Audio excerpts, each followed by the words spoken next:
Баршаңызға қайырлы күн. Бүгін сіздермен лавр жапырағының емдік қасиеті туралы айтатын боламын. Лавр жапырағы бәріміздің де ас үйімізде бар.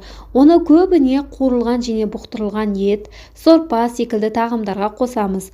Алайда бұл жапырақтың халық медицинасында да көп қолданылатын бәріміз білсек, енді біріміз де білмеуіміз мүмкін. Оның құрамындағы эфир майы, органикалық қышқылдар қамыдауға қарсы әсер етеді. Лавр жапырағы күн сәулесінен энергия алып өседі. Сол себепті оның көптеген ағзаға пайдалы қасиеттері өте көп. Енді біз көптеген дәрі-дәрмектің орнына қарапайым жапырақтың баса алатынын білеміз. Лавр жапырағы төмендегідей аурулардың алдын алуға көмектеседі. Лавр жапырағы диабет кезінде. Лавр жапырағының көмегімен қаныңыздағы қант мөлшерін төмендете аласыз.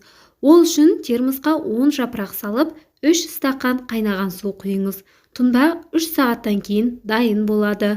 Бұл емдік сусынды күніне 3 рет тамақ ішерден жарты сағат бұрын ішіңіз. Емдеу курсы 2 апта. Арықтағыңыз келсе, 5-6 жапырақты ұсақтап турап, 1 стакан салқын су құйып, 1 түнге қалдырыңыз. Таңертең лавр суын 15 минуттай қайнатып, қақпақтың астында тағы да 30 минут сақтаңыз. Қайнатпанына күніне 3 рет ішіңіз. Емделу курсы 1-7. Одан кейін міндетті түрде 2 аптадай үзіліс жасауыңыз керек. Сусын дәмді болу үшін бал, жаңғақ, даршын, жанжабіл, кардамон қосып ішуге болады. Келесі кеңесіміз сіздерге өте пайдалы болмақ. Ауыз қуысы ауруларына қарсы. Лавр жапырағын егерде аузыңыздан жағымсыз иістер шықса, сіздің қызыл иегіңіз ісінсе, қанжел, стоматит, гингивит секілді ауруларға ұшыраған болуыңыз мүмкін. Олардың алдын алу үшін тамақ арасындағы үзілісте лавр жапырағын шайнаңыз. Нәтижесінде көзіңізді жеткізесіз. Егер сізде ұйқысыздық мазалап, түнде ұйқыңыз қашып жүрсе, осылай жасаңыз. Ұйқысыздыққа ұшырасаңыз, лавр жапырағының иісі дәрілік шүйгін шөптен кем тыныштандырмайды. Жастығыңыздың астына бірнеше лавр жапырағын салып тастаңыз. Жаңа туған нәрестеде ұйықтайсыз. Бұл әдіс балаларға да пайдалы. Мұндай хош иістен бала керемет қалың ұйқыға кетіп, түн ұйқысын мүлдем бөлмейді.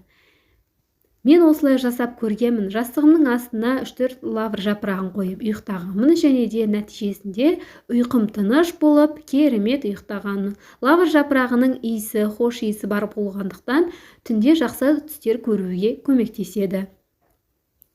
Және де бір кеңес, ара шаққан кезде.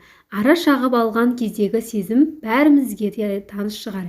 Егер сондай жағдайға тап болсаңыз, лавр жапырағын ара шаққан жерге қойып, байлап тастаңыз. Қабыну тез арада кететін болады.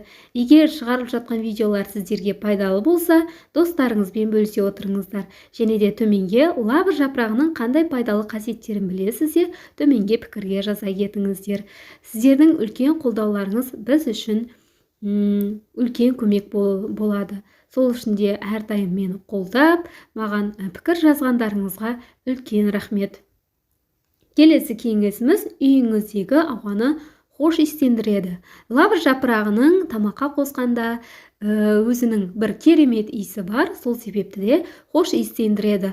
Лавр жапырағының құрамында эфир майы болғандықтан үйіңізді залалсыздандыратын қасиетке ие. 10-15 жапырақты алып, қайнатып, бөлмелеріңізге қойыңыз. Бірнеше минуттан кейін керемет хош иіс шығатын болады. Оқырмандар, сіздерге пайдалы болып жатқанына өте қуаныштымын. Осымен біздің лавр жапырағына байланысты кеңестеріміз аяқталды. Сіздермен болған супертехника парақшасы. Достарыңызбен бөлісіңіздер. Біз қоштаспаймыз. Келесі кездескенше сау болыңыздар.